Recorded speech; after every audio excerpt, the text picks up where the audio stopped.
Hello, tank commanders of the Imperial Guard, or currently the Astra Militarum. Recently, there has been a Militarum field manual update, and the Astra Militarum had a few very significant changes. First, every single super heavy variant, so a variant off the Baneblade chassis, went down 30 points. Lord Solar Leontus went down 20 points. Surprisingly, Gaunt's Ghosts went down 10 points.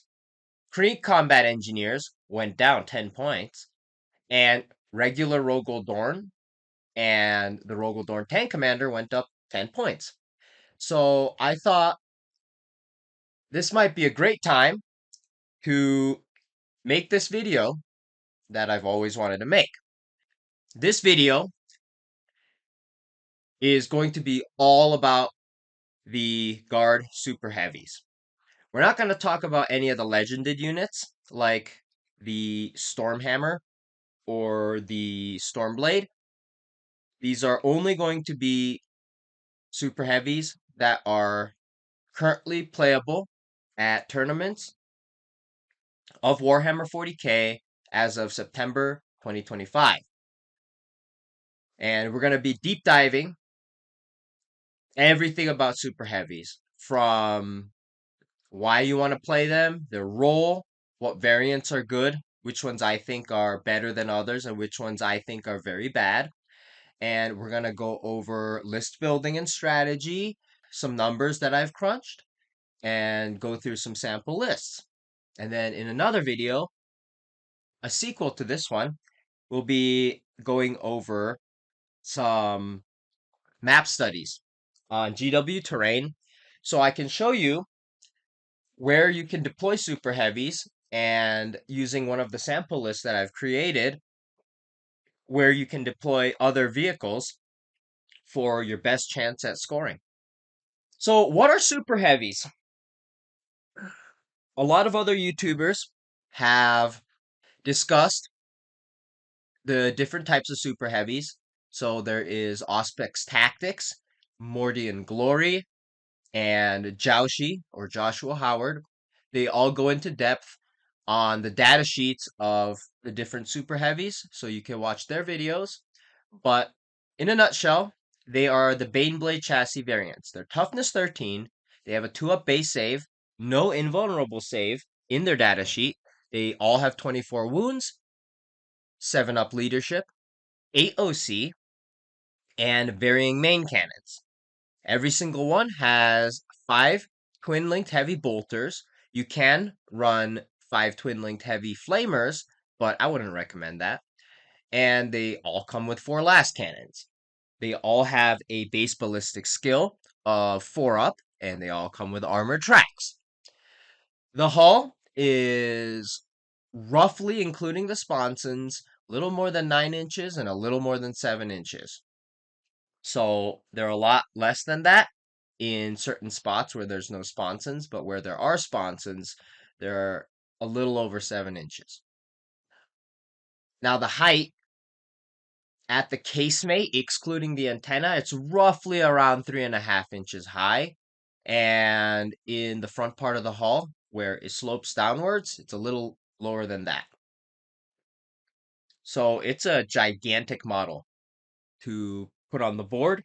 And as some people might say, they are a little difficult to deploy if you don't prepare maps in advance and mark out lines of sight. And they are difficult to move, especially if you don't play the Hammer of the Emperor detachment. But there are a lot of reasons to play the super heavies. And what are they? Well, a lot of the main guns have a very high damage output compared to other tanks for their point cost. So let's say you want to play a very vehicle heavy tank destroyer list, and you already have 3 Leman Russ Vanquishers in your list, and you want more anti-tank for the current night meta. You can bring one of the more higher strength cannon variants. So you can bring a Stormsword, Banesword, or the Shadowsword. A Shadowsword, in my mind, is roughly around 3 Vanquishers. Reason why is 3 Vanquishers can bring 3 hull-mounted last cannons. The Shadow Sword can bring 4 hull-mounted last cannons. The Vanquisher has 1 shot from its Vanquisher battle cannon, and the Shadow Sword has a swingy D3 plus 1 shots. So the minimum is 2 and the maximum is 4. The average is 3 shots. So if you're bringing a last cannon, each of them can bring up to 2 heavy bolters. So 3 Vanquishers get 3 anti-tank strength 18 shots. They get 3 last cannon shots, and they get 2 heavy bolters with 3 shots each. So that's a total of 6 heavy bolters. Now they're not twin length, they're just regular heavy bolters. But a Shadow Sword, it has long range. It has 2 to 4, average 3 main gun shots. It has 4 last cannons. And it has 5 twin-linked heavy bolters instead of 6 regular heavy bolters. You just lose out on the 3 one-shot hunter killer missiles. But you do have 2 inches more movement than a Leman Russ Vanquisher. And if you already have 3 Leman Russ Vanquishers, a Shadow Sword is a way to add a Leman Russ Vanquisher without actually bringing a 4th Leman Russ Vanquisher, because you can't. It's not a battle line unit, and you can have a maximum of 3 in your list. Another reason is you want a larger transport capacity and firing deck. So the Taurox Prime, and Chimera can all transport 12 Astra Militarum infantry models. So say you wanted to bring a Krieg 20-man blob with a command squad. You could bring that in a Doomhammer or a Stormlord, but you can bring that particular blob in a Chimera. So if you do, for some reason, want a larger transport capacity, maybe you want to bring 6 Ogryns. Ogryns take up 3 transport slots, so that's 18 slots. You can fit that in a super heavy, but not inside a Chimera. Inside a Chimera, with firing deck 2, meaning only 2 of the Ogryns can fire, you can only fit 3 Ogryns. So if you wanted to maximize the use of Ogryns in your list, you could bring a transport super heavy. And the last reason is they are very fast with orders, because Lord Solar Leontis can order Titanic units now. And if you play Hammer of the Emperor, which I highly recommend, you can use the crash through stratagem that allows it to pass through walls. So essentially, if you pay 1 CP, and you'll have a lot of extra CP with Lord Solar Leontis, then you can use the crash through stratagem and essentially move like a knight would move, except you don't have to roll for battle shock. So it is very nice to have, especially with a gigantic model that doesn't fit through most of the gaps in most of the maps. So next, what is the role of the super heavy? In my opinion, they are very expensive, so they are not early game action units or bait or trading units. They're only good in the frontline defensive role into horde, infantry only armies. I've pushed out my Doomhammer early, usually it died, except into Black Templars and Blood Angels and other sorts of infantry armies. The twin-linked heavy bolters, they shred marine variants. So anything that's toughness 4, 2 wounds, or weaker, if your entire army is based off of that, like Tyrannid, Hormagaunt or Termagaunt spam, and Astra Militarum foot guard lists, and lists that just don't have enough firepower to contend with a lot of thick tank calls, then your super heavy can be a frontline defensive unit and use its very high toughness and very good save to push out and contest the objective early. Otherwise, it is a backline unit. It's a unit that sits back turn 1, maybe turn 2, and only exposes itself around half the game or after. So it sits in the back and uses its long range to put some heavy firepower downrange and counterpunch. So you send out a much cheaper trading unit. It gets destroyed when the enemy exposes itself. It snipes the enemy from the back line.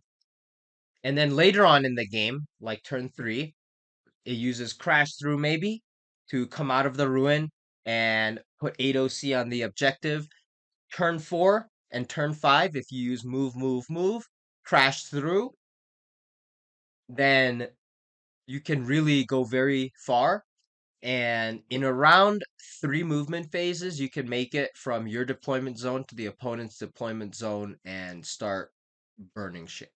The way I think of super heavies being played after I've played them for a little while is the World War II tank destroyer. I played a lot of World of Tanks, and some of the tactics from World of Tanks you can carry over into Warhammer 40k, although a little bit differently. What tank destroyers do is they hide. They stay sneaky and they ambush. They don't go out into the middle of the battlefield and soak damage. Even though it might look like it can, it really can't. And when I go to the defense sheet later, I can show you that they're not very durable, even with different buffs. In fact, a Rogel Dorn can be made to be more durable than a super heavy. So, I think that the transport variants are not as good as some of the other variants. In general, I think swords are better than hammers. And what I mean by that is the Doomhammer, the range is too short. You have a 24-inch main gun, and on a lot of maps, armies such as Tau or Eldari can hit you from across the board, and you don't have enough range at 24 inches to hit them back with your main gun. So you have to come out and expose yourself, which you don't want to do. And so that's the Doomhammer's big shortcoming. The range is too short. The Banehammer, the range is a little bit better, 36 inches instead of 24 inches, so it might seem usable. But when you look at the data sheet, it has an anemic gun. It's strength 12, AP -2, damage 3. It's like a Baneblade with a lot fewer options and a transport capacity. I would rather just take a Baneblade. And the next one, the last one, is the Stormlord. The Stormlord has the largest transport capacity, and if you know how to use it in mechanized detachment and use its datasheet ability to pop units in back and forth, then it could be a good unit. But personally, I think that it has higher points than a Doomhammer, which has higher output against armored targets. And the Stormlord, the gun is not very flexible. It's not very good against armored targets. Whereas a Baneblade is very flexible into guardsmen all the way up to other super heavies. The Stormlord can't really damage anything higher than toughness 9 reliably. So the Stormlord is just for breaking enemy transports, enemy light walkers like Scout Sentinels, Dragoons, and things like that. But if it's a Stormlord versus any other super heavy, then the Stormlord's going to lose that duel. So which variants do I recommend? And I'm going to offer you two different stories. Well, two different ways to look at this. You can look just at the data sheets, which is what people do. And looking at the data sheets, the Stormsword and the Doomhammer have the best abilities. And when you crunch the numbers into different targets, they have the best damage output. On the other hand, the Shadowsword is terrible and unreliable. It's super swingy, and anything that has a 4-up invulnerable save is going to block a lot of its main gunshots. And so that could be the difference of 12 damage. Now, you do have devastating wounds, but you don't have anti and devastating wounds. So you only crit on a 6, and you have maximum 4 shots. So it's unlikely that you're going to crit. In fact, on 6 wounds, you're going to crit once. And assuming that you have heavy and you have Lord Solar Leontis order, and you're hitting on 2s, rerolling 1s, and you don't drop any hits, that's still 6 attacks. And that's on average every 2 phases, you're going to crit one of the shots. And that's if you don't miss. Hitting on 2s, rerolling 1s is a 97% chance, so let's just assume it's around 100%. It's still every 2 phases, you're going to crit one shot. And against 4-up invuls, they're going to drop half of every other shot on average. And if they use CP rerolls with a 4-up invul, then you're going to drop even more shots. So on paper, the Shadowsword is complete trash. But datasheets offer a limited story. When you play super heavies in any army, whether it's knights, whether you're playing the Orc Stompa, or you're playing guard super heavies, modeling is really important. How big the model is actually changes how it's played. And so there are 3 different variants: the Banesword, Baneblade, and Shadowsword, that you can use what I call the hull down strategy. There are connected ruins. Typically, it's a 4-inch ruin on a gray base when you look at the map, next to a blue ruin, which is a 2-inch ruin. But you can't park on top of a ruin. So, if you rotate your super heavy slightly, you can fit the front of your hull into that ruin. On UKTC maps, the height from ground to first floor is 10 centimeters. So 10 centimeters in inches is 4 inches. Front of your tank is lower than 4 inches. So you can actually stick a little bit into terrain. And if you have a Shadowsword, which has the longest barrel, or the Banesword, which has the second longest barrel, that still sticks out in front of the tracks, you could stick your gun out of the ruin and get line of sight from your barrel. And the way you position yourself in the ruin, it will be difficult for opponents to attack you in melee. If there are parts of your hull that's not your barrel, that is further than an inch away from the wall, the enemies have to go all the way around to attack you. Now, the way I position it, there will be a piece of track that is less than 1 inch away from the wall. So there's that point where opponents can attack. And there's your barrel. But imagine your barrel being essentially a point.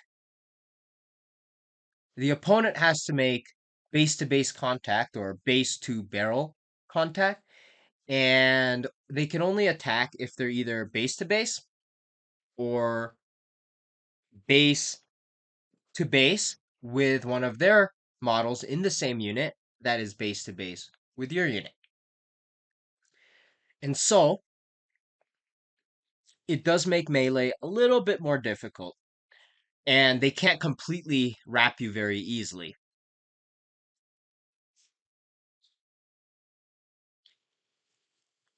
Also, you are inside the ruin. You're not wholly within, but a lot of the ruin walls will prevent your tank from being seen even by knights with the towering rule. And so you will have cover about 100% of the time that you're in hull down.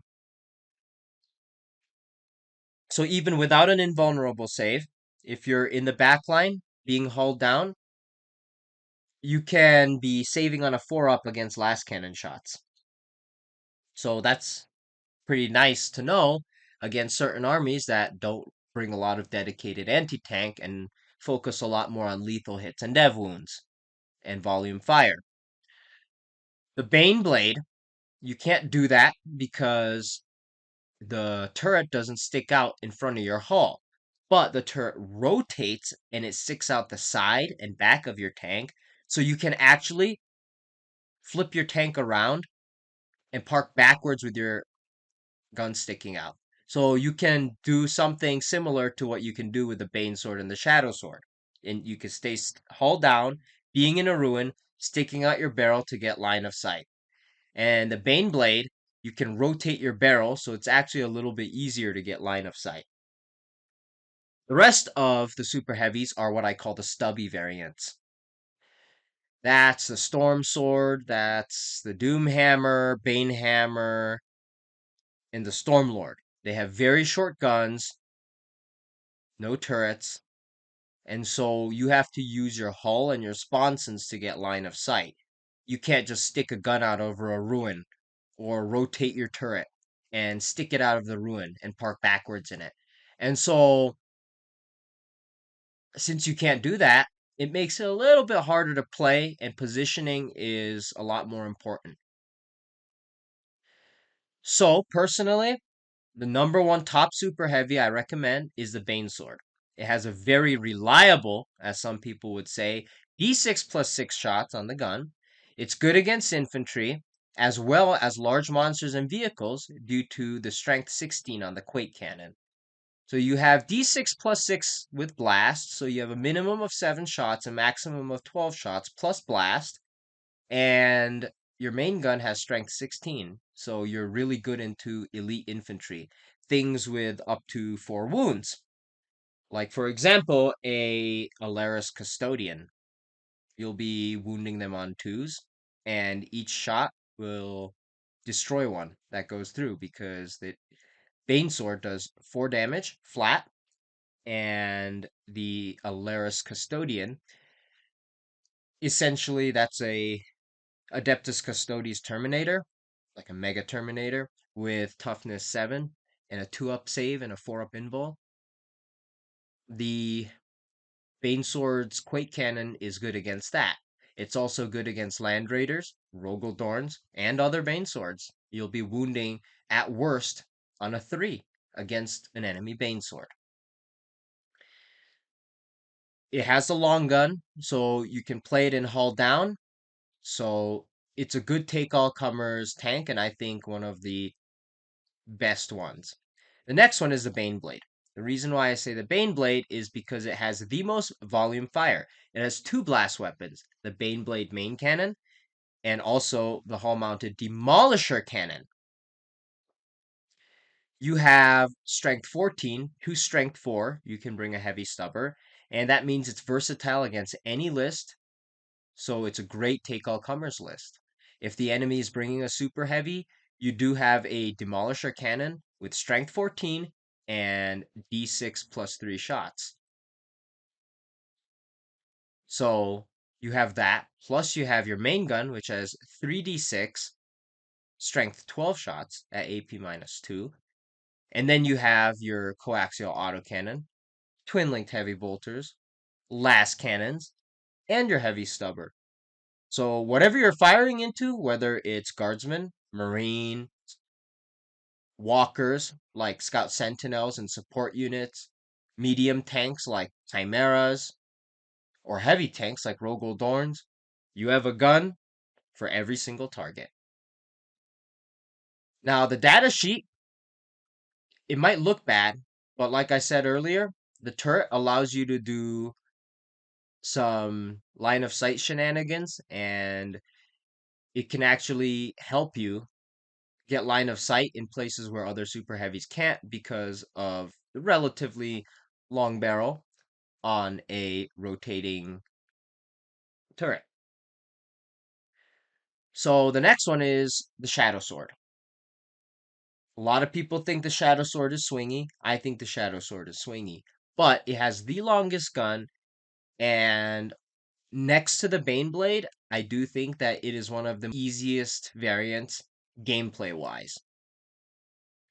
Now, you can bring a lot of Scout Sentinels and have CP available for rerolls, since dropping even one attack can mean the difference of 12 damage.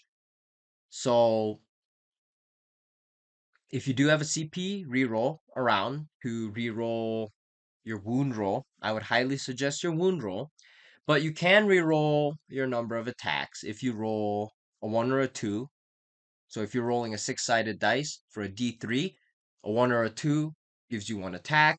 You could reroll that too, because your hitting, if you're staying still, hull down, should be reliable, and your wounding as strength 24 should also be quite reliable.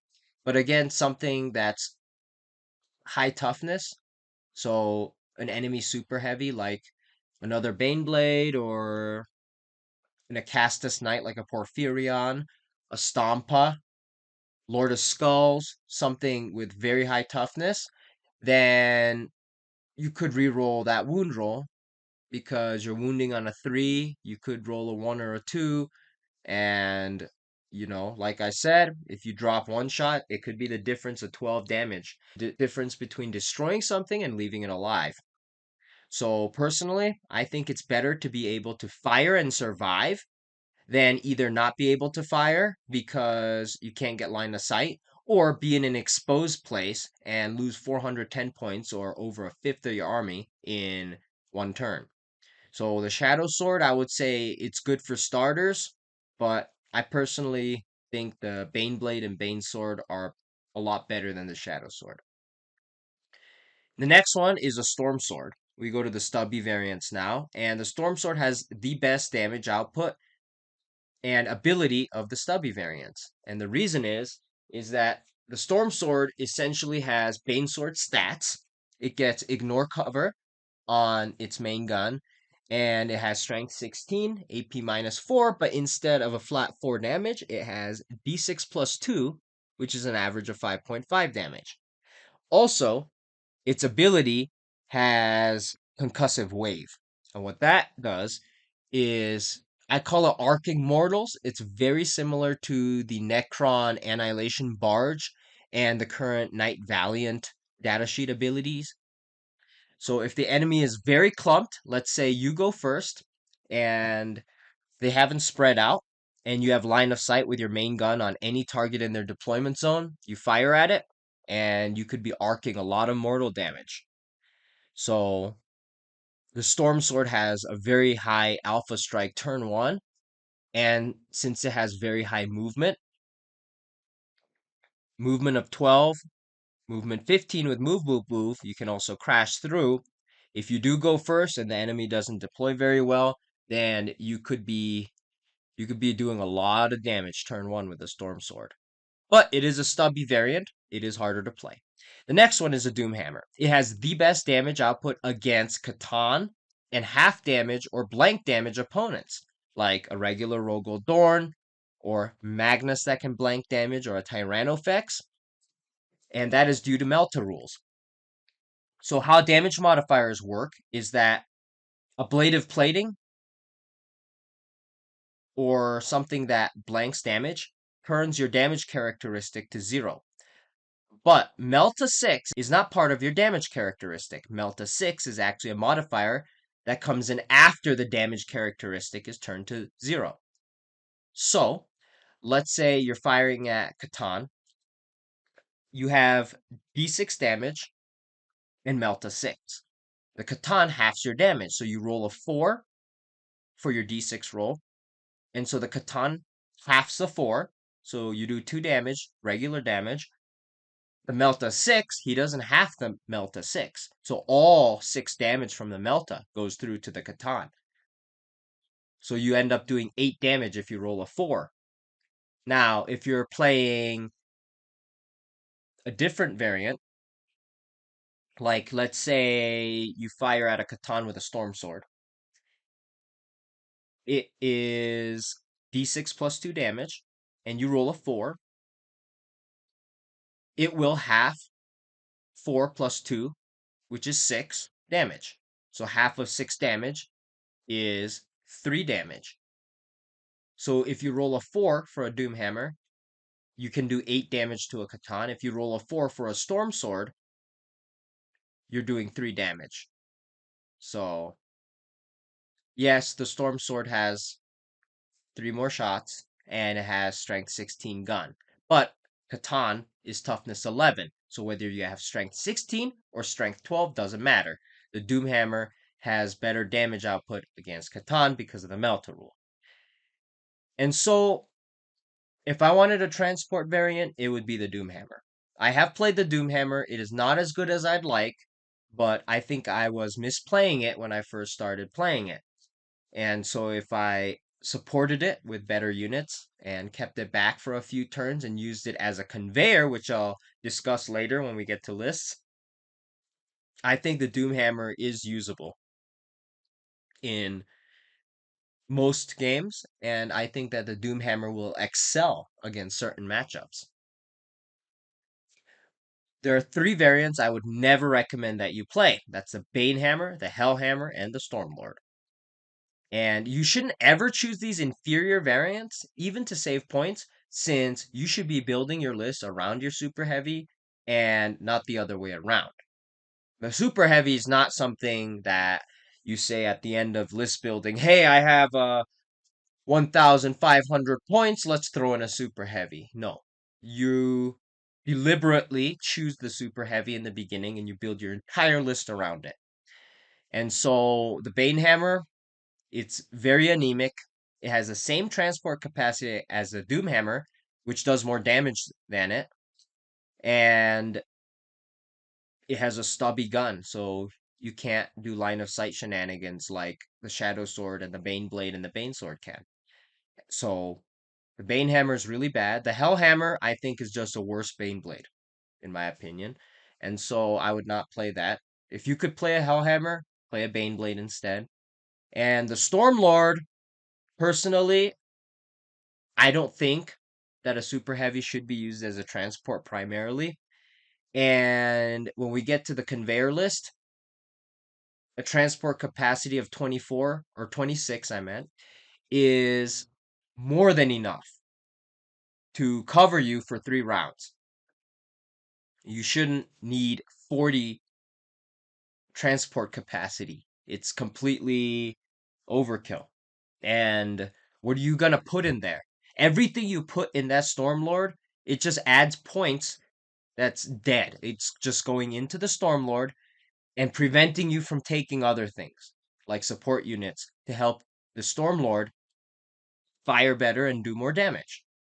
And especially if you're playing Stormlord, you're going to need anti-tank units to back it up. You're going to have to bring Leaven Rust Vanquishers, maybe Rogol Dorns. And so if you're putting all these units inside the Stormlord, then you don't have enough points to bring the other stuff that you need.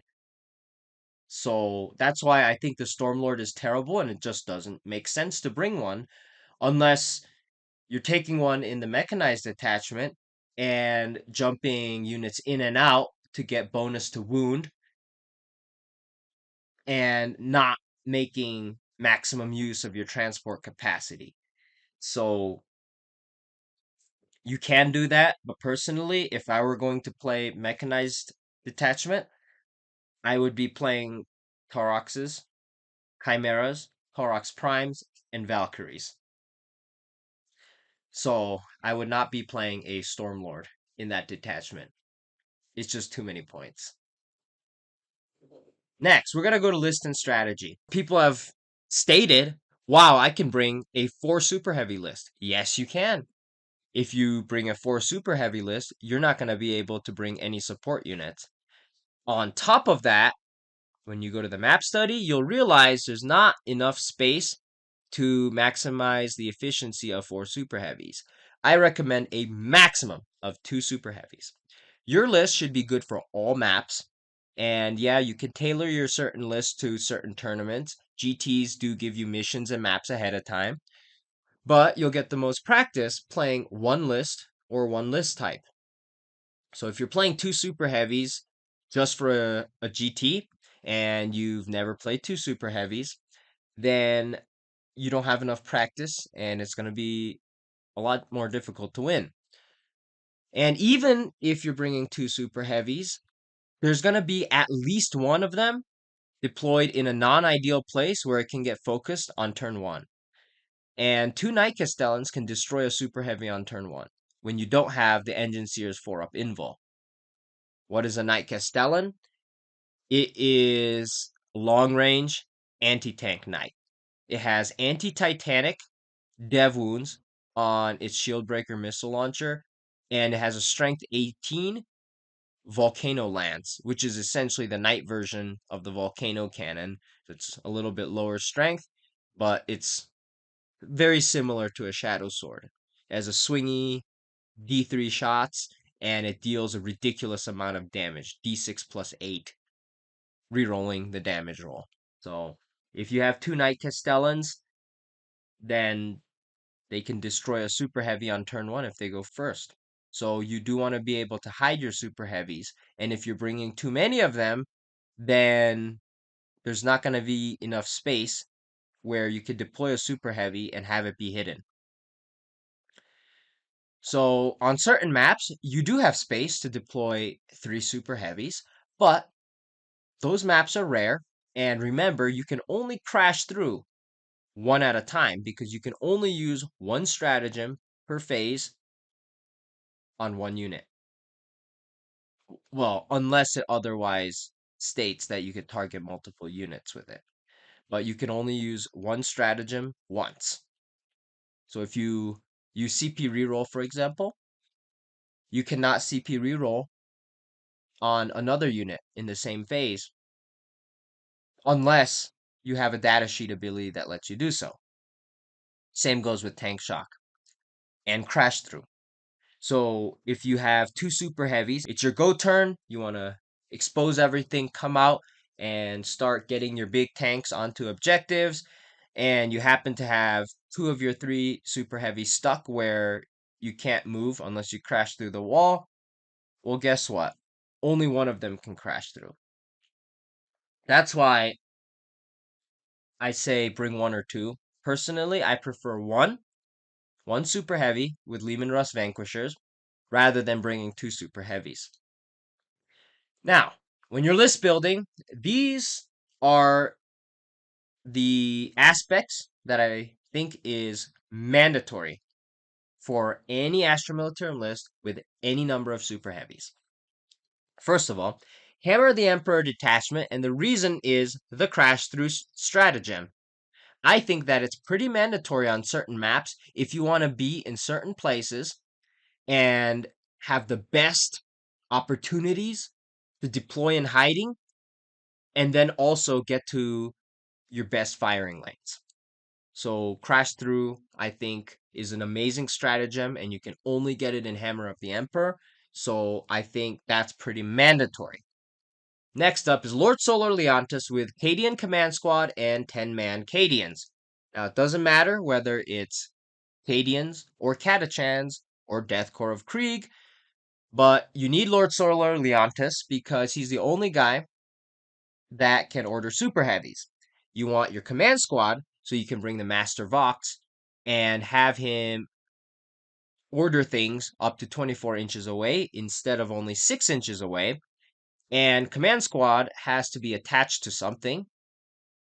And in guard, every infantry squad has the ability to attach 2 leaders to it, but only a maximum of 1 command squads.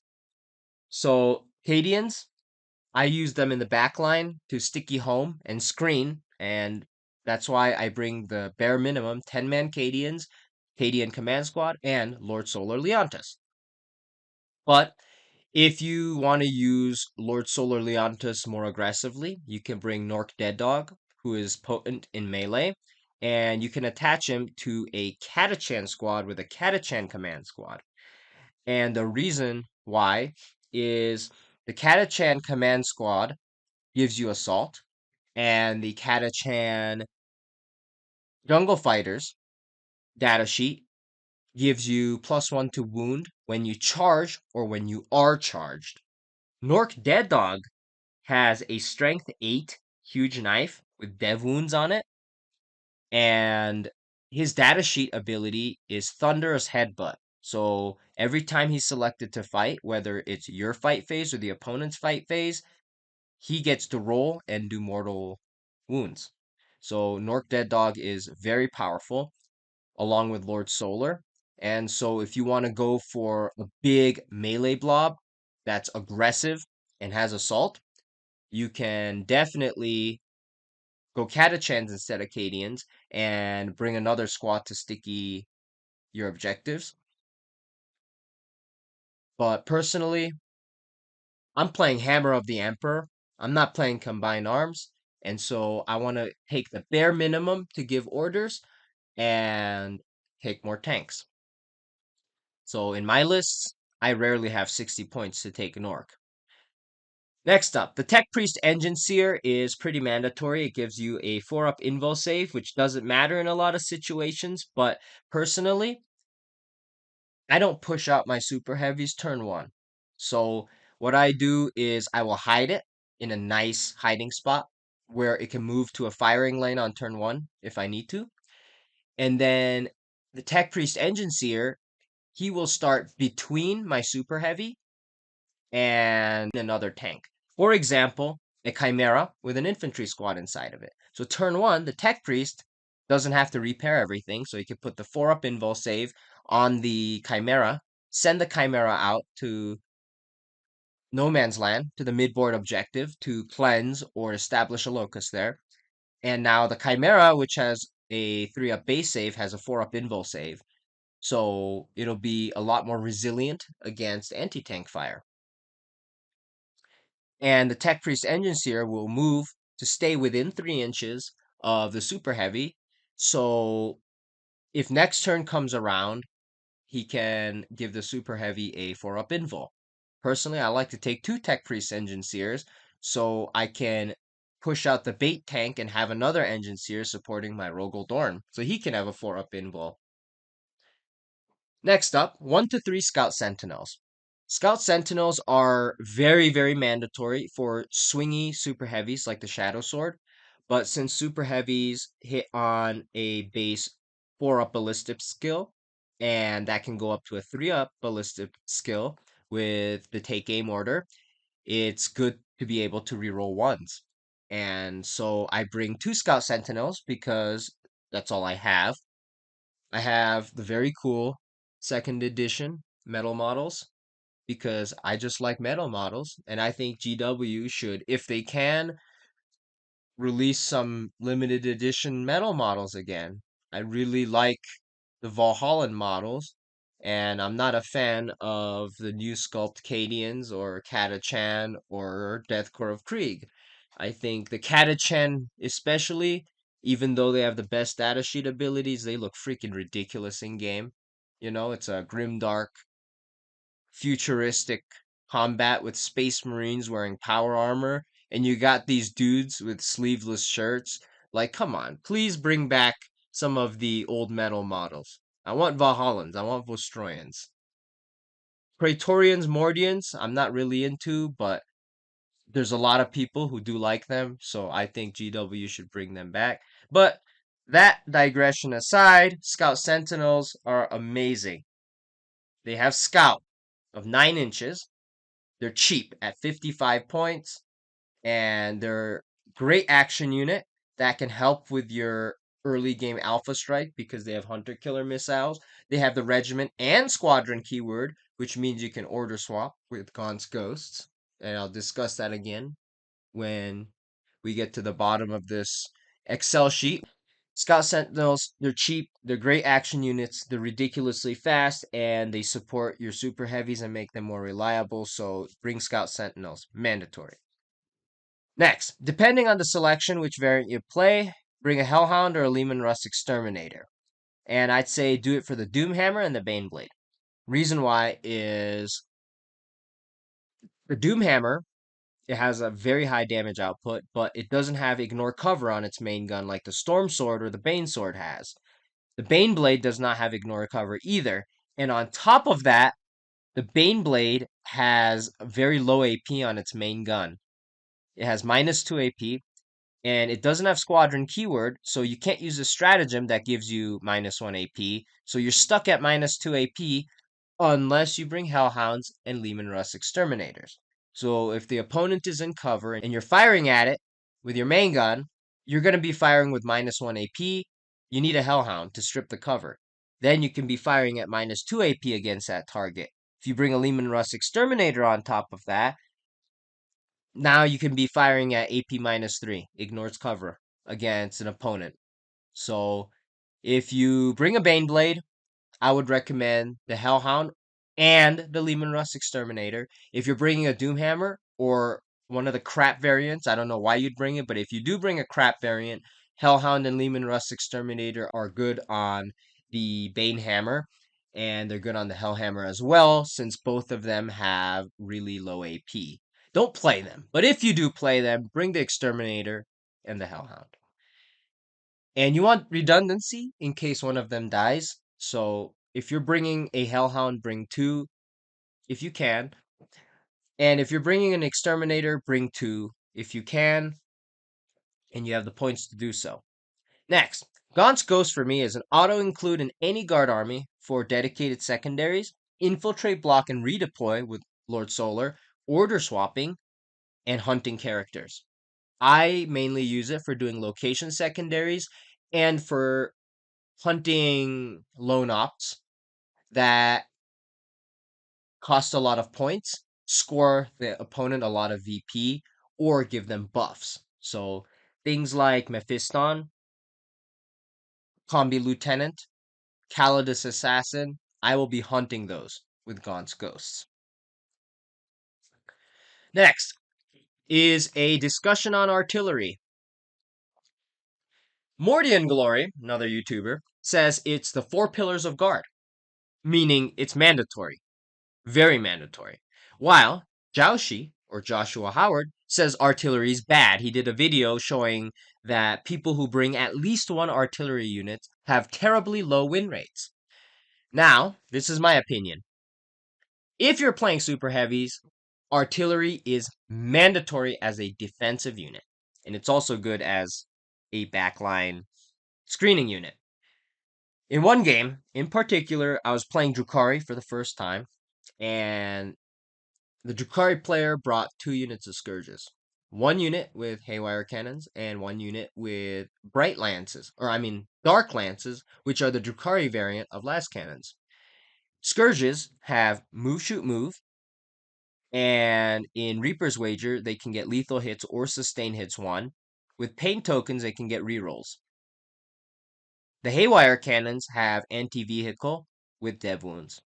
So, it's kind of rare, but 1 unit of Scourges came out and did 21 damage to my Doomhammer in 1 phase. That's very highly unlikely, but it happened, and it could happen to you too.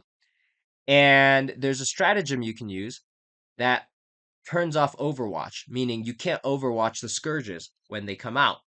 So you can't Overwatch them, and they have Move, Shoot, Move. You can't do anything against these Scourges unless you have indirect fire. You hide the Doomhammer or whatever super heavy you're playing, and if you go first, you use your artillery to destroy the Scourges. If you go second, you keep your big tanks in hiding and use your artillery to destroy the Scourges. So either way, whether you go first or second, you use your artillery to destroy the Scourges. 2 units of his Scourges took out my Doomhammer in 1 phase. And a unit of Scourges is 130 points. So he invested 2 CP, 2 paid tokens, and 260 points to destroy my, at that time, this was before the points drop, 445 point Doomhammer. I think that was a really good trade, and there's nothing I could do about it. So after that game, I decided artillery is pretty damn mandatory. So what I recommend is the dirt cheapest. A single Catachan Mortar team. And if you find the points, which I don't ever find the points, you can upgrade to a field ordnance battery or bring 2 mortar teams instead of 1. Why? Catachan Heavy Weapon Squad has a 60mm base. You're staying in the back to screen, and you're not hiding to do actions. You're just staying in the back and firing indirect fire all game. Well, most of the game. So you want a bigger, not a smaller footprint. If you string it out, you can have up to 23.2 inches of screening against 6-inch deep strike and 29.2 inches of screening against regular 9-inch deep strike with 1 Catachan Mortar squad. So mortar teams are cheap, and they're just enough to destroy a couple Drukhari Scourges and reduce their damage output. So definitely recommend bringing mortar teams. But you have Lord Solar, and through your Cadian command squad or Catachan command squad, you do have an extra regiment order. And the field ordnance battery gets sustain hits 1 when it's staying still and receives an order. So I would say most definitely the field ordnance battery is, for its points, probably the best damage dealing artillery out there. So if you find the points, bring it. If you don't, bring mortars. If you're bringing a Stormsword, you don't need a field ordnance battery. Mortars are enough because with all the mortals that you're going to be splashing from your main gun, it's almost as if it were a second artillery piece in a way. So, me personally, mortar teams are mandatory. Field ordnance batteries okay. Death Corps artillery team, well, it's not called a Death Corps artillery team, but it came in the Death Corps box when it was first released. It's 95 points, and a lot of people like the Strength 12 siege gun. Personally, I don't like it. It has a huge base, but it's one model, so you can't really string it out. And the Strength 12 siege gun doesn't have enough volume fire to fire at the targets you want to be firing at indirectly, which are things like Scourges, things that are hiding on the enemy objective, so you can clear out a few models so you have space to drop in Gaunt's Ghost to steal their home objective, for example. You're not firing at tanks with your artillery. You're firing at infantry. And so if I do bring an artillery team, I'd rather choose a heavy mortar rather than the siege gun since it has some more shots. Next, we're going to be talking about strategies against different army archetypes. First, when you're playing against horde armies, like Tyranids without big Tyrannofexes with rupture cannons, and foot guard, you want to push out all your tanks with screening, advance if needed, sit on objectives as fast as you can, blast away, and spam Overwatch. Your chimeras and heavy bolters will do all the heavy lifting, and your mortars are going to get their points back. One thing you can do is stacking tanks behind each other so that you can get angles for Overwatch. And if you put 2 tanks behind each other, it prevents you from getting wrapped. They can't completely wrap one tank because there's no place to put their base without tagging the second tank behind it. And why that's important is if you're fully wrapped, you have to fall over the enemy. So you have a fall back and shoot stratagem, but if you're fully wrapped, you can't fall back without rolling for a desperate escape test, which means that if you roll badly, you could die. So being wrapped is bad, and you want to be able to use the fallback and shoot stratagem. So, well, you might want to use the fallback and shoot stratagem. If you're playing with flamers, where it doesn't matter if you're tagged in melee, then you might not want to fall back and shoot. But if you have a Lehman Russ and a Rogel Dorn, you can stack them so the Lehman Russ in the front of the Rogel Dorn, it can't get wrapped. They'd have to wrap completely your Leman Russ and your Rogel Dorn behind it. They'd have to wrap both tanks, prevent you from falling back.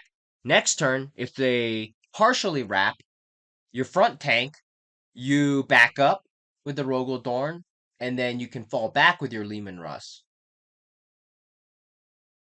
That way, when you're firing with non-flamer weapons, you don't get the -1 to your hit penalty from Big Guns Never Tire. So stacking tanks are good. And it also kind of reduces your footprint a little bit. Against harder hitting armies with some damage potential, like Necrons with some Doomsday Arcs, Guard with Leman Rust lists, and Tau, you use what I call Mordian's Waves. So Mordian Glory says that the basics of Guard is using waves. And so you push out the lead units, then you follow up with your counterpunch units, then you follow up with the super heavy. That way, you're always winning the trading game. And I'll get to good unit recommendations later. Against melee pressure armies in particular, like World Eaters or Space Wolves, you want to deploy far back so they can't get extra range from being able to charge you, and then you want to pick them off objectives as they come forward. So you're not being as aggressive, you're staying back, kind of guessing where they're going to land, and then setting up for Overwatch. 24 inches maximum range Overwatch. And in Hammer of the Emperor especially, you have the range advantage. You have a 10-inch base move on most tanks, 3 inches with move, move, move, 6-inch auto advance, and you can even use 1 CP to advance and shoot, and 1 CP for crashing through so that you can go through walls and have a more direct way of getting somewhere. So you're very fast. You don't have to worry, oh, am I going to be able to crawl on the objective later in the game? Yes, you will. You can cross the map in like 2 turns. So you don't have to worry about whether you can sit on objectives later. You have to worry about not giving the enemy extra range by charging you. So you bait with some cheap units, try to get them onto objectives, and once they come out, then you just completely destroy them. And then you move on to the objectives later. If you reveal yourself and expose yourself too early, then they're just going to get the charge off on you and they're going to jail you. So you don't want to make that mistake. Last, against super heavy armies, so against things like knights, orc lists like Dreadmob lists that use Stompa, guard super heavy lists, Necrons that use Monolith, and greater demons. So lists that focus on using big, gigantic units and multiple of those big, giant units. You want to play very cagey. Don't push out. You want to take your natural expansion objective quickly, and you want to bait the middle of the board and the dead zones that you pre-select and pre-mark up on your map with your cheapest units, and you wait for the enemy to take the objectives, then you destroy them and deny. All you do is put out barely enough units to destroy whatever's on an objective and deny them the primary game. So let's say they push up a Demon Prince. You move such that you have one Cadian guardsman, and he gets to tow the objective and stay 1 inch away, staying away from engagement range of the Demon Prince. Then the enemy might not be worried. Why? He thinks he's still winning the OC game. Then you destroy the Demon Prince. And so now the next turn comes around, and in the command phase, the opponent does not score that primary because his Demon Prince is now dead and you control that objective. And since you control that objective, now he has to expose more stuff to get Acadian off that objective. Acadian squad at minimum is 65 points. So now he has to expose enough points to kill that Cadian squad, and typically it's going to be more than 65 points. And then you're going to expose something to kill whatever unit comes out. And then eventually, after a couple turns, all they're going to have is Bila Core, Great Unclean One, Lord of Change. They're just going to have these big giant units like Scarbrand, and they're going to be holding objectives with 305 point units. And then that's when your super heavy fully exposes itself and your whole army comes out, puts all the firepower, and wins the game. But let's say first turn you crash through and you put your super heavy right in the midboard. The demons come out, kill it. You lost a fifth of your army. You lost pretty much half of your firepower, and then the demons just charge forward and destroy you. You don't want that to happen. So you want to play very cagey, destroy and deny, wait for their big ones to come out and start holding objectives, then destroy them, kick them off the objective. It's going to be a long game. Turn 4, turn 5, you're going to swing.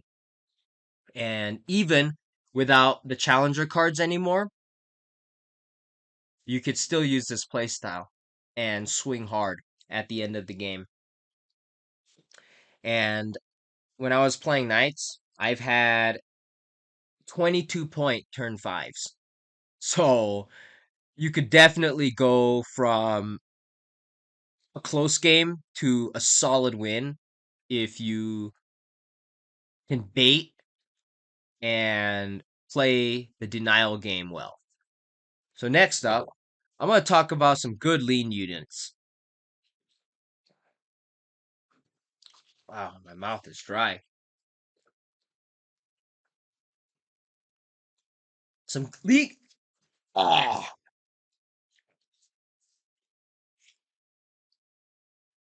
Some good lead units are Chimera and Ogrins, Chimera and Infantry, like Cadians or Catachans.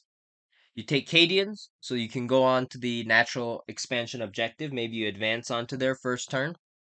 Well, no, you don't want to advance. Maybe move onto your natural expansion objective. You drop off the Cadians in cover, out of line of sight, deploy them hidden. Well, disembark them hidden. And then next turn it's sticky, you put them back in the Chimera, and you move past the objective.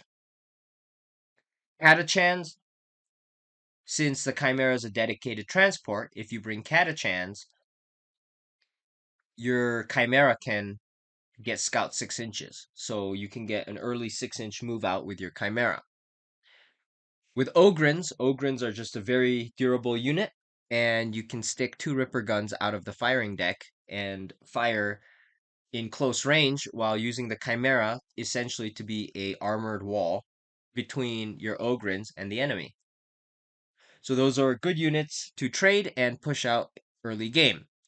The reason why is if you have a Chimera on an objective and the opponent comes out to contest it, destroys your Chimera, but doesn't have enough to destroy whatever comes out of it, the contents, well, you might still hold that objective.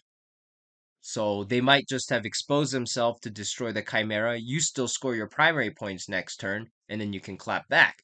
That's why I really do like the mechanized playstyle. You could also use a Hellhound. Hellhounds are quite durable. You can use the Enginseer to put a 4-up invul on it and send a Hellhound out to cleanse an objective. And then if the opponent comes out to contest, and let's say they're just cheap chaff units, the Hellhound can overwatch, and it can bring 2 torrent weapons, which means they auto hit, and you just have to roll the wound rolls. So you could also lead with a Hellhound. It's cheap, it's 125 points, and it's a tank hull. If you have more points and you want to be a little bit more bougie, or there's something worth destroying on the front line because you pull killing cards and they deployed right on the front line, you could push out a Lehman Russ Vanquisher. It's 20 points more than a Hellhound at 145 points. You can bring 3 heavy flamers on it for it to be an Overwatch threat against Chaff, but it also gets the Vanquisher cannon and the last cannon. So instead of 3 heavy flamers, you could bring it with a Vanquisher cannon and a last cannon. You also get a Hunter Killer missile. So if they deploy a tank on the front line completely exposed, you could use your Vanquisher to destroy it the first turn. Or you could put it on a flank with heavy flamers and just park it on an objective and use it as an Overwatch threat. There's a lot of different ways to play Lehman Russes, and those are 2 ways. Next, you can just use Catachans on foot. They have scout 6 inches. You can throw them out early as bait. The opponent pulls marked for death. I have actually done this with Skitarii Rangers against, it was a Custodes army. I pushed out Skitarii Rangers with their scout move, completely exposed, and the opponent pulled marked for death, and I marked the Skitarii Rangers, I believe. They came out, destroyed it, and exposed a lot more points in custodians. And so I destroyed him, and it was a really good trading game. Now, I was playing against Admech with my guard, and the guy did the same thing on me. He marked Belisarius Call. I pulled Assassinate and Mark for Death turn 1, and my list at that time did not have any Leman Russ Vanquishers. And so I had to push out my Doomhammer turn 1, and I destroyed Belisarius Call. And then he came out with his whole army, destroyed me in 1 turn, and I eventually lost the game. I did score a lot of my secondaries though, despite losing the Doomhammer, which is one of the reasons why I really like Guard and Gaunt's Ghosts, because you can be scoring all game, and when you're at a tournament, they do count score. So even if you lose, it's still valuable to score as many points as you can at a tournament. And so it's good to have Gaunt's Ghost. But the whole point was you could scout out Catachans, mark them for death, and have the enemy push out something that costs a lot more than Catachan so you can trade.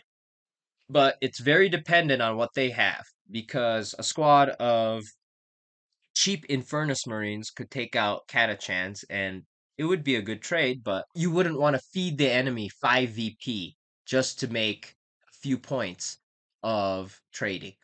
You wouldn't want to do that. But if you know that they have something big, you can mark some Catachans that you've pushed out. So let's say they have something heavier, like Forge Fiend or a Mauler Fiend or something. Something sizable, 200 points, but they didn't really deploy anything else. That's the only unit they have to kill your mark for death target. Trading 65 points for 200 something points, I would do that. 100% I would do that. Next is the Catachan Command Squad and the Ogryn Bodyguard disembarking from a transport, then advancing. The Catachan Command Squad has the ability of giving you assault on your weapons. So if you're running a Doomhammer or Stormlord or one of the transport variants, then the first turn you could disembark within 3 inches of the transport, then advance onto an objective with your Catachan Command Squad and your Ogryn Bodyguard. Since the Ogryn Bodyguard is not attached, it's not a bodyguard unit, the entire command squad, one single unit, has toughness 6. So when the opponent fires at it, you have a toughness 6 unit until your Ogryn Bodyguard dies. And you can take saves on your regular command squad veteran guardsman instead of on the Ogryn Bodyguard. So you can kill off let's say you bring a plasma gunner and a melta gunner, you can kill them off and then start taking saves on the Ogryn Bodyguard. And if you have a medic and the whole unit survives, next turn you can bring back the veteran guardsman. But then, after that, once you start taking saves on the Ogryn Bodyguard, you have to continue taking saves on the Ogryn Bodyguard. That's just how it works. So if the bodyguard is damaged at all, you have to keep taking damage on it till it dies. That's just how it works. But it's a great lead unit. Next, it's the counterpunch units. The Leman Russ Demolisher with Multi-Melta and Last Cannon. That is going to put a lot of hurt into enemies, especially with all the movement that you can get from Hammer of the Emperor. You can use a Rogel Dorn with Multi-Meltas, and you could even take Meltagun instead of Stubbers because you have so much movement. The Rogel Dorn is a very powerful counterpunch unit.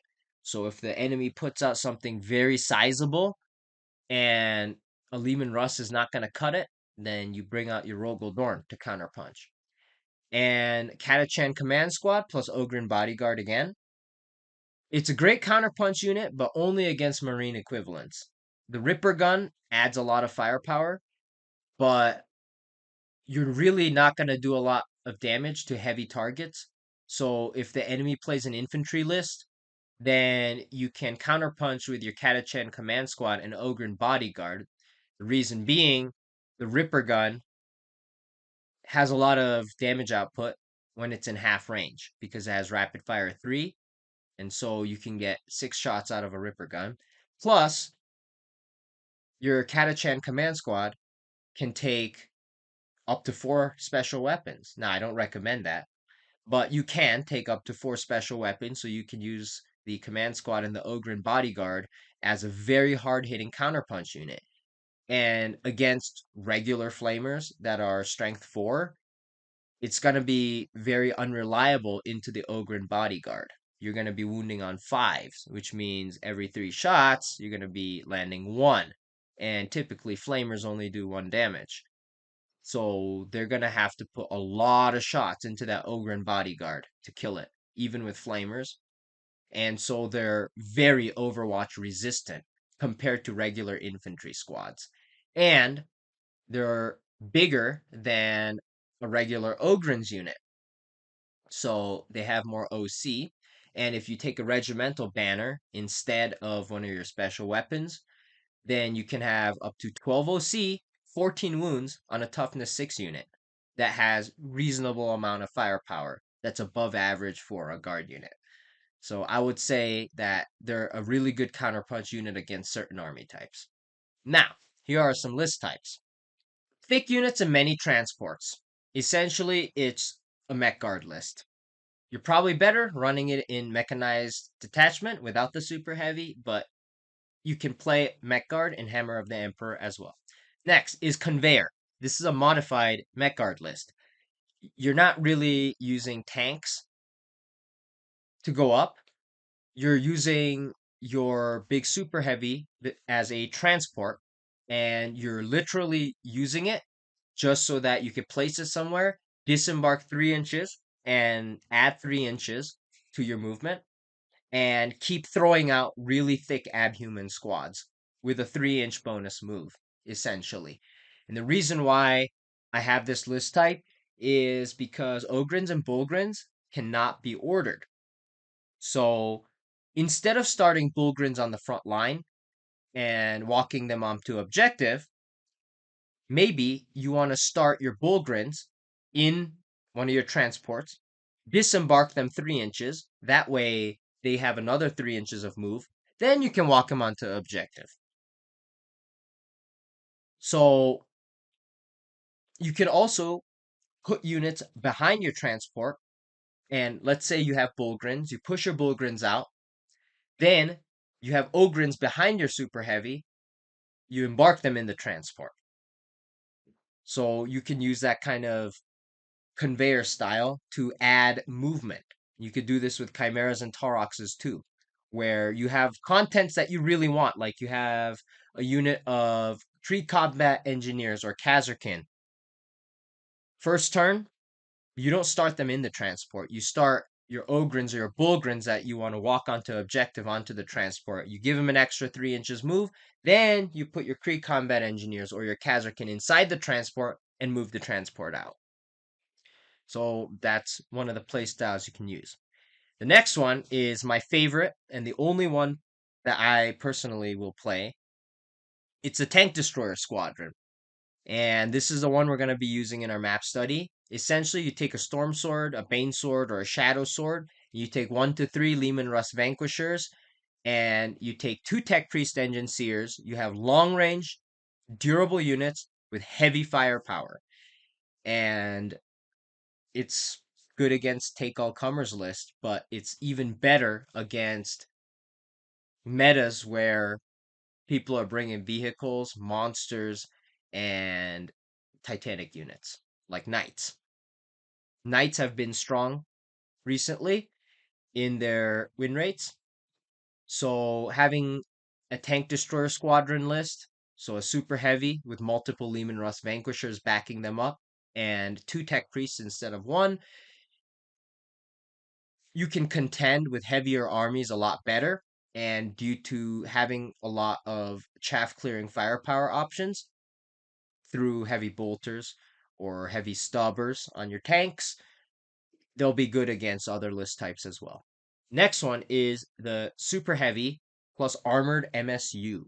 So I haven't considered it since I don't play a lot of infantry, but you could also use a lot of sentinels.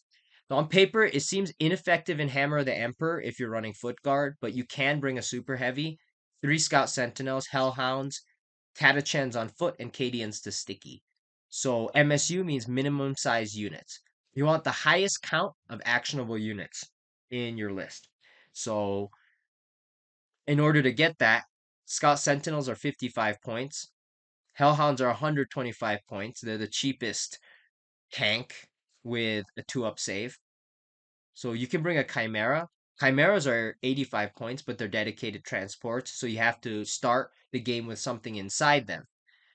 The Hellhound is a tank. It's not a transport, and it's the cheapest one you can bring at 125 points. Now you can also bring Taurox Primes.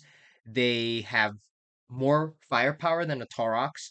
They have a fast movement, but they can only put characters or Militarum Tempestus units inside them. So they're a little bit more restrictive, but if you can bring Taurox Primes, for 90 points, they're pretty decent. They offer a little bit of firepower and they have a nice datasheet ability that whatever they fire at, disembark units gets a firing buff at the unit that the Taurox Prime fired at. So it's pretty nice to have in your list. Personally, I don't own any Taurox Primes and I don't play Militarum Tempestus. But if you do, that's an option. It's very cheap. So you bring a lot of cheap stuff. Instead of bringing too many infantry, I'd probably bring maybe 1 or 2 squads of infantry on top of Lord Solar Command Blob. And then I would probably fill out the list with Scout Sentinels, Armored Sentinels, and Taurox Primes, Chimeras. Personally, that's what I would do. But I don't play this play style. It's just something I can suggest for you guys to try out. And finally on this sheet, here are some fun combos and things you can do with Hammer of the Emperor. Lord Solar gives Scout Sentinel move, and at the end of movement, Gaunt's Ghost can come down and order swap the Scout Sentinels to take aim. And the reason they can do that is Lord Solar can order Scout Sentinels because he can order pretty much everything except Abhumans. Scout Sentinels have the regiment and squadron keyword. So Gaunt's Ghost can give regiment orders. So they can come down within 6 inches of the Scout Sentinel. And due to how orders work, officer units in the Astra Militarum can give an order in the command phase, or when they disembark from a transport, or when they are set up on the board. So that's one thing you can do to order swap. Most people, they like to do it with Adeline Rough Riders, so they can get move, and then you order swap it to fix bayonets. But you can also do it with Scout Sentinels if you want. Next, Gaunt's Ghost deploys in a line in the middle to infiltrate block. Then, Lord Solar redeploys them into a safe spot so they don't die. So if the opponent wanted to infiltrate to move block you, you would put Gaunt's Ghost where they would want to go to move block you. And since Lord Solar can redeploy, if the opponent doesn't have a redeploy, you just pick up Gaunt's Ghost and be like, haha, screw you. And then you just move him somewhere safe, maybe next to some Scout Sentinels to order them. Next one is Rattlings in a Taurox. The Taurox gets a 12-inch base move. You can get 3 inches from move, 6 inches auto advance from the Hammer of the Emperor detachment rule, and you can disembark up to 3 inches from the transport. You can shoot with the Rattlings, and their datasheet ability allows them to move after they shoot. So you can make up to a 30-inch move. This can let you get from one side of the board to the other and get into table quarters easily so you can score things like engage on all fronts. You can score behind enemy lines. You can score a lot of location-based secondaries. But do remember, you have to be big-brained about it because the enemy can overwatch and Ratlings have toughness 2, so they can die very easily. So make sure you try to bait out Overwatch or something. That way, later on in your movement phase, you can pull off Ratlings and the Taurox, and then they can make a big move and score you a lot of VP. You can use them instead of Gaunt's Ghost, or you can use them on top of Gaunt's Ghost. Ratlings also infiltrate. So when you declare your list, you don't have to declare what's in what until the game starts. So when the game starts and the enemy has a lot of infiltrators, you may decide to use the Ratlings to infiltrate block and keep them in the midboard, so you also block enemy scout moves.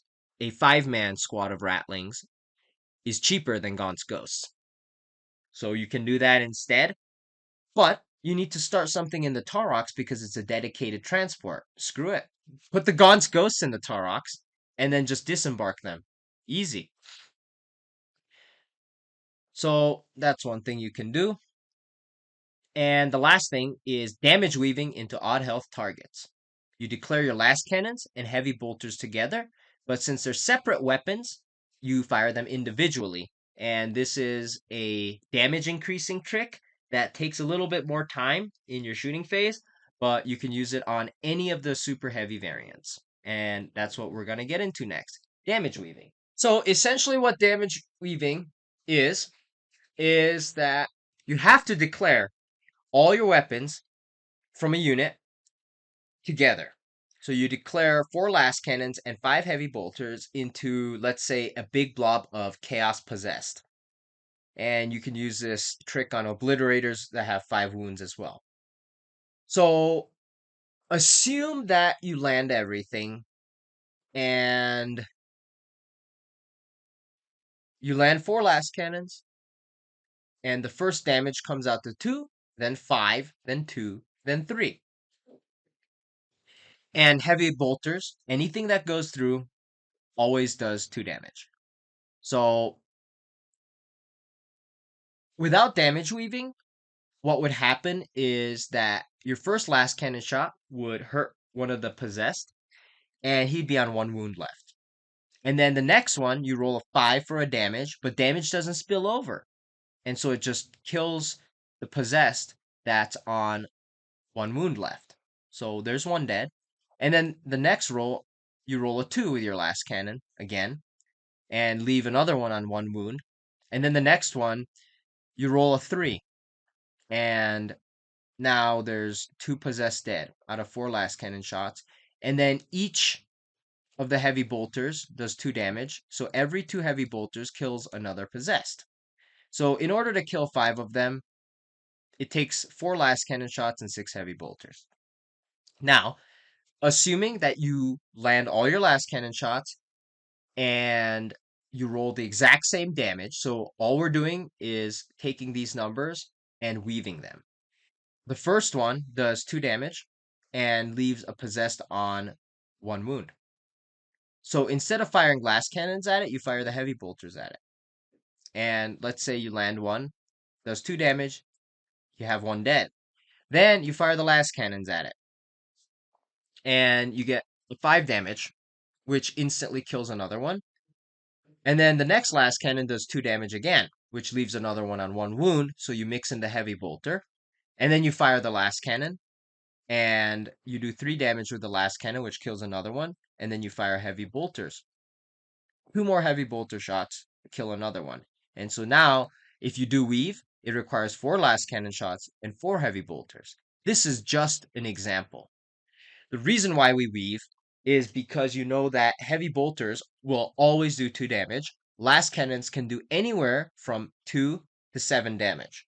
So if you have odd number targets, you can fire your last cannons. If you get lucky and have a high damage roll, you can kill an entire model.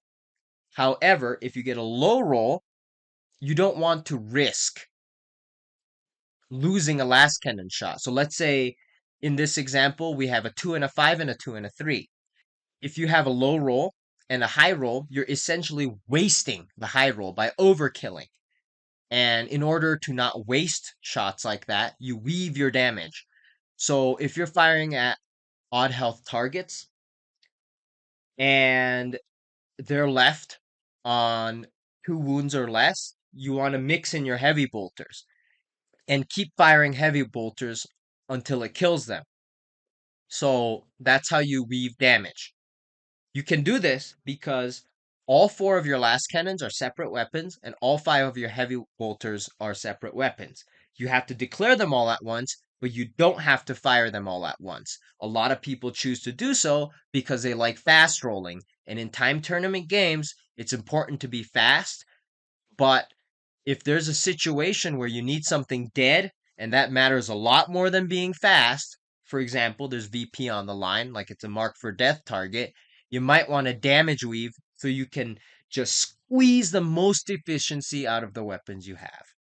So anyway, this is a tactic that not a lot of people will talk about. I have never seen a video nor any post talking about damage weaving, but I got this idea from playing other games where mages will generally use a big spell and then make a regular attack, then make a big spell, then make a regular attack. Because instead of waiting for big spells to charge, they make a regular attack between the big attacks to maximize their damage potential. The idea is kind of the same with 40k. Next, here's some numbers on the damage that a Shadowsword can do, depending how much support he gets. Without any support, so no heavy, no orders, no Scout Sentinel, a Shadowsword does an average of a little less than 11 damage to a toughness 11, 3 up save, 5 up invul save, knight. But when you go to the number of successes here, you can see that it is unreliable to even land one shot. But when you start adding buffs to it, like an order, the Shadowsword starts being a lot more reliable. You add an order and a sentinel, and against most targets, now your number of successes on average is above 1 instead of being less than 1. And when you add heavy order and sentinel against certain targets, you almost have an average number of successful attacks at almost 2. So the average damage with heavy, order, and sentinel rerolls onto the same knight we were talking about earlier is now 21. You can pause the video and take a closer look at these numbers if you want, but the whole point of this slide was to show you that depending on what other units you bring, your damage on average could be 11 or it could be 21. So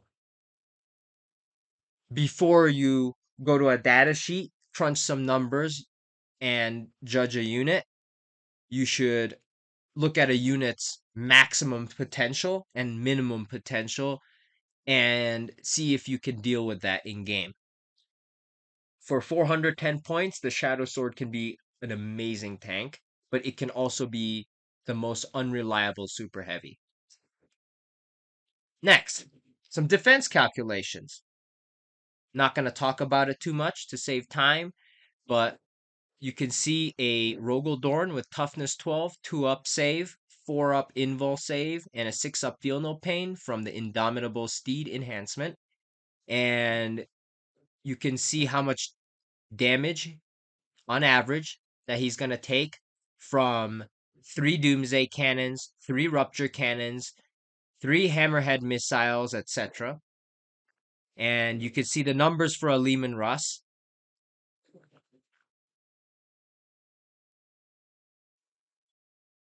Down here, you can see the difference that a super heavy with cover has. And you can see that there's a change from adding the 4 up invul save. The reason why I chose the weapon profiles on the left are different armies' dedicated anti-tank options. So without the invul save, the super heavy in one phase can end up taking a lot of damage. And against Tau, for example, a hammerhead with its railguns and missiles will, on average, kill a super heavy with cover without the invul save.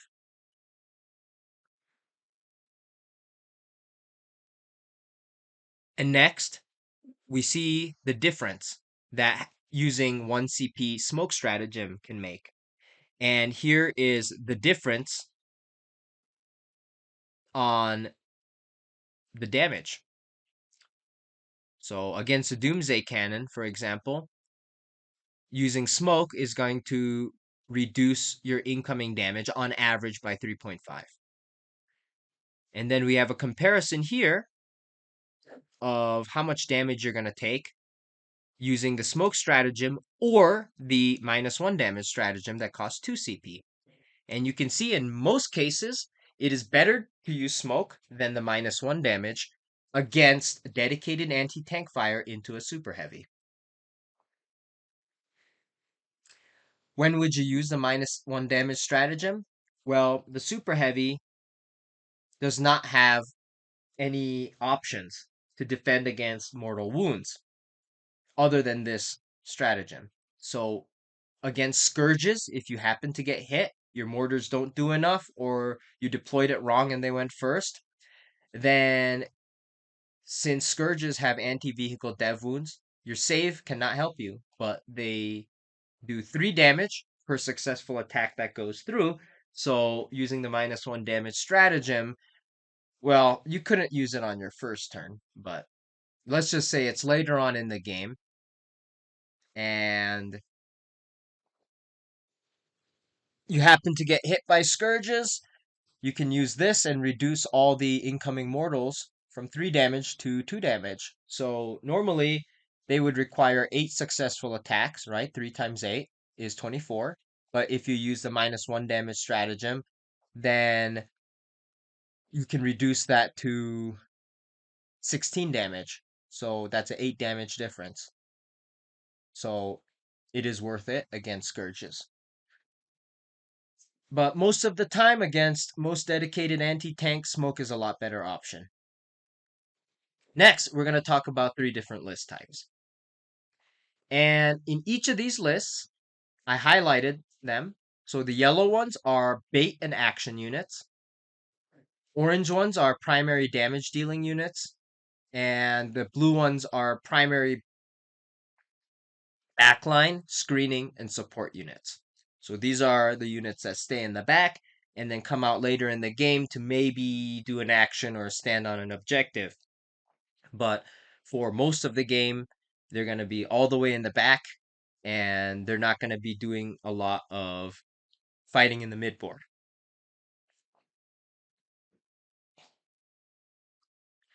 So the first one is the Doom Conveyor list. And in this list, we use a Doomhammer with the conveyor playstyle. So we got 1 Doomhammer, 2 Chimera, 1 Taurox, 3 Cadians in transports, and 2 big blobs of Catachan Command Squad with the Ogryn Bodyguard, also inside transports. You have the Lord Solar Command Blob, the Cadians plus HQ and Lord Solar. You have 1 Tech Priest, and you have a Gaunt's Ghost, a Rogaldorn Tank Commander with the Feel No Pain or Orders Enhancement, 2 Scout Sentinels, Catachan Mortar, and 1 squad of Krieg Engineers that you can put in transports. It comes out to 1,995 points. So you do have a few options to customize this list.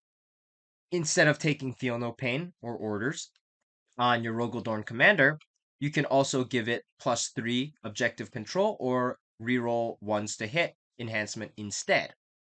That's a 5 points difference. Or instead of taking Kree combat engineers, you could put a Catachan heavy weapon team with las cannons inside your Doomhammer.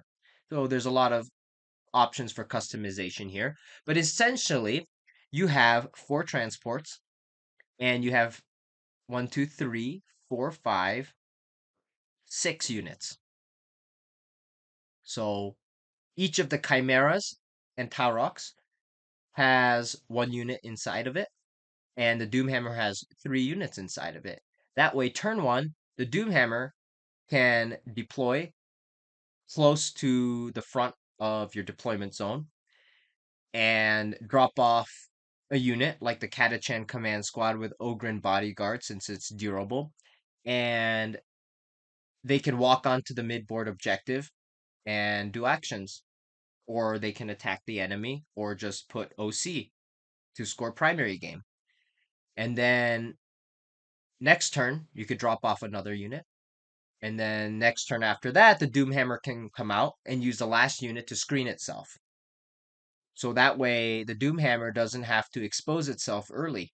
It exposes the infantry units inside of it and uses them as bait instead of itself having to go out. So that's the general play style. Next one is the Bane Tank Destroyer. This is the list we will be discussing, and I do believe that this is a pretty good list.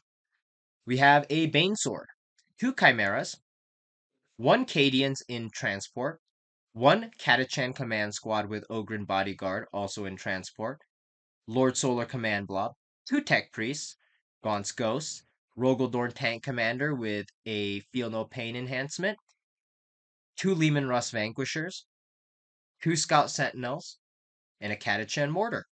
Again, we have 1,995 points left. So if you wanted to bring a different enhancement, you can do that. So this list is very heavy on the big guns. We got 1 Banesword, 2 Leman Russ Vanquishers, and a Rogaldorn Tank Commander that can all put some serious damage into heavier targets. But we also have some really good chaff clearing from the Chimeras and Cadians, the Catachan Command Squad, and Ogren Bodyguard. So generally, near the beginning of the game, you're going to want to take out chaff. And so these are your lead units. These are your bait units. They're your objective holders and action units.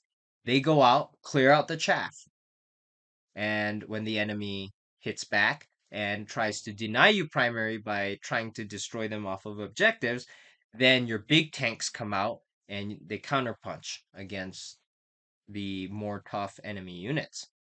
And we have enough support. I think 2 Scout Sentinels is pretty minimum for this list because your Vanquishers each get 1 shot on their main cannon and you want them to be very reliable. So Scout Sentinels are mandatory and I'd say 2 is minimum. If I had more points, I would probably bring 3.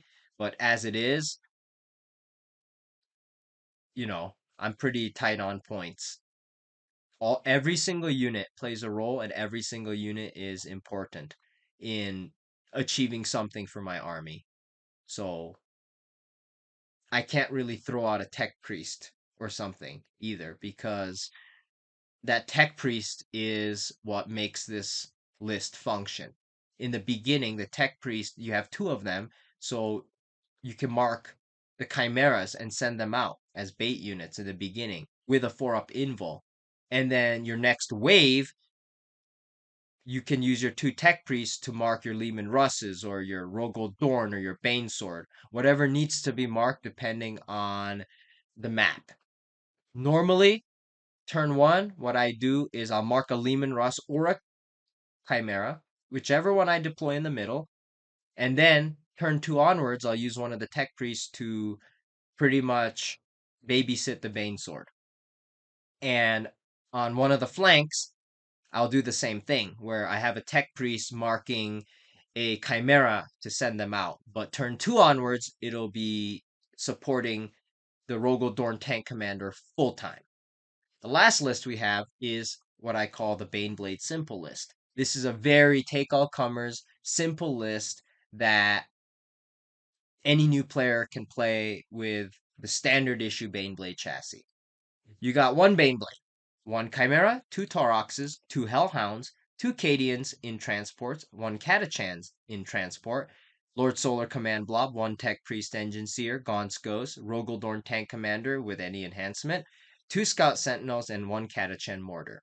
2,000 points exactly, not a lot of flexibility here, but it's a basic sort of half mech guard, half armored fist kind of list. You have your Baneblade, and your Baneblade, as I mentioned earlier, is really versatile and good into most any target in the game. And you have 3 transports with contents, so they're good at baiting early on in the game. And you also have 2 Hellhounds to strip cover for the Baneblade. You have 2 Sentinels to give reroll hit rolls of 1 to the whole army that fires at whatever they marked. And you have your basic Tech Priest, Lord Solar, and Catachan Mortar as support units. And you have Rogaldorn to support your tank. Since you're bringing 3 transports and 2 Hellhounds, in this case, instead of bringing Feel No Pain, I would bring the extra order. That way, you can be able to order, let's see, Lord Solar can order up to 3 tanks. Rogaldorn, with the enhancement, orders up to 3 tanks. You have 1 Baneblade, 1 Chimera, that makes 2. Add 2 Tauroxes, that makes 4. 2 Hellhounds, that makes 6. So you have 6 tanks and 6 orders. You have 2 Scout Sentinels. They're not tanks, but they do have the squadron keyword. But they also have the regiment keyword, and you have Gaunt's Ghost. So on turn 1, you can give the Scout Sentinels an order if you really want. And Scout Sentinels have Scout 9, but Gaunt's Ghosts have Infiltrate. So if you know where you want to move your Scout Sentinels, you can put Gaunt's Ghosts somewhere near where the Scout Sentinels want to go. That's also very well protected so that you can order the Scout Sentinels even after a Scout move. That's why Gaunt's Ghost is really great. A lot of people don't really use him for orders, but there are ways that Gaunt's Ghost can be completely squeezed. So all their efficiency juices can come out. So anyway, this is the end of the video. And the next video will be purely map studies using the second list, the Bane Tank Destroyer list that we made. Thank you all for watching. Hopefully you guys learned some good strategies and some basics on super heavy list building. And if you want to study the numbers a little bit, you can always go back in the video, pause the video, and take a closer look at how much damage a Shadowsword can do, as well as how much damage each of the tanks can take. So, thank you all. Tune in for the next video. And always, praise the God Emperor of all mankind.